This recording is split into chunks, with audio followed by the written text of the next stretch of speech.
How to make a Pinterest account. Hey everyone, welcome back to our channel. In today's video we are going to learn how we can make a Pinterest account, so make sure to watch the video till the very end. Now, making Pinterest account is simple. You can use the Pinterest app or you can go to pinterest.com, and here you'll find the option to log in if you have an account.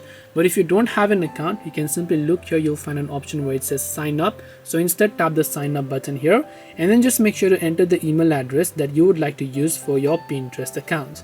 After you have done that, tap the next option. Then it will ask you to basically create your password if there is no account with such type of emails. So you can just go ahead and enter that.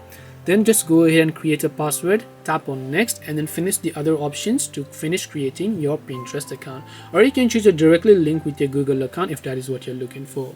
This way you can basically make a Pinterest account. Hope this video was very helpful. If you have got any more questions, queries or doubts, feel free to also leave them down below. Thank you for watching till the end of this tutorial, and see you soon in our next video.